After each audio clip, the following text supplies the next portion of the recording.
L'avenir appartient aux appartient à Africains. l'Afrique noire. Et je vais vous expliquer pourquoi. Ça, c'est la carte du taux de fertilité dans le monde. Ok, c'est la Banque mondiale qui a donné ces chiffres. Regardez bien.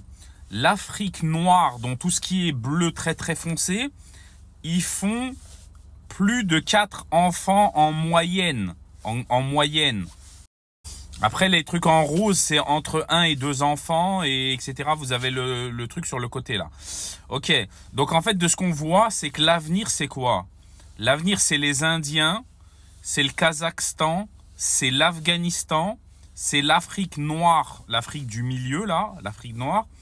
Et il y a encore quelques pays là au nord de l'Australie, je sais pas c'est quoi le nom. Mais voilà, potentiellement dans 20-30 ans, ces pays-là, ils auront énormément de population. Cette population, ils n'arriveront pas à les nourrir. Ils vont faire quoi? Ils vont venir dans les pays industrialisés comme l'Europe, les États-Unis, l'Australie, etc., etc. Et eux, ils seront obligés de les accepter parce qu'ils vont manquer de main-d'œuvre et que tous ceux qui ont un peu de thunes dans ces pays, eh ben, faudra les soigner, faudra prendre soin d'eux et la main-d'œuvre, elle va venir de ces pays-là. Vous voyez ce que je veux dire ou pas?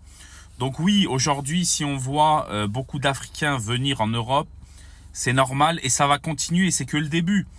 Parce que ces gens-là, dans ces pays, ils font des enfants. Donc, ils ont de la démographie, ils ont de la ressource humaine. Donc, cette ressource, bah, faut l'exploiter. Et dans ces pays-là, c'est pas assez industrialisé. Vous voyez ce que je veux dire? Il n'y a pas assez de travail. Donc, ils vont venir en Europe, ils vont venir dans les pays où il y a un peu de travail. Et ce qu'on voit, il y a un truc choquant, c'est qu'en fait, on voit que plus un pays est développé, moins ils font d'enfants. Vous voyez ce que je veux dire? Regardez l'Europe. L'Europe, vous pouvez aller dans les années 1945, 1950, 60, ils faisaient des 5-6 enfants par famille. Aujourd'hui, c'est plus le cas. Aujourd'hui, c'est entre 1 et 2 et ça fait que baisser. Il y a des pays comme l'Italie, il y en a, ils ont des estimations qui disent que potentiellement, la langue italienne, d'ici peut-être 40-50 ans, elle aura disparu.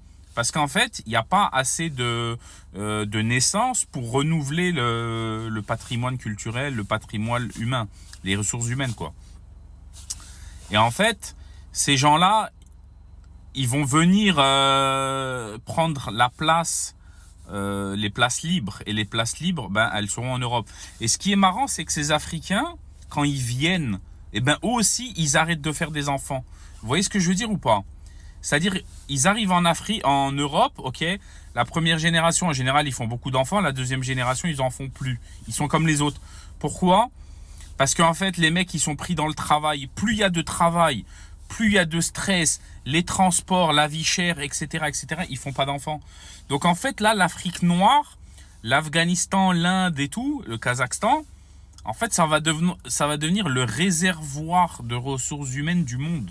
Vous voyez ce que je veux dire? Parce que c'est des endroits, il n'y a pas beaucoup de travail et pourtant les gens font beaucoup d'enfants. Vous voyez ce que je veux dire? Et ça, c'est des chiffres réels. Vous en pensez quoi? Peut-être, moi je dis, hein, peut-être dans 50, 70 ans, l'Europe sera noire. Ça m'étonnerait même pas. Ou peut-être la majorité de la population dans ces pays-là, dans 50, 60, 70 ans, ce sera des Noirs. Pareil aux États-Unis. Donc voilà, pourquoi? Parce que ça compte. Faire des enfants, ça compte. Ok, ça compte énormément. Le confort, c'est bien beau, mais s'il n'y a pas d'enfants, ça s'éteint. Ça s'éteint et ça s'éteint très très vite.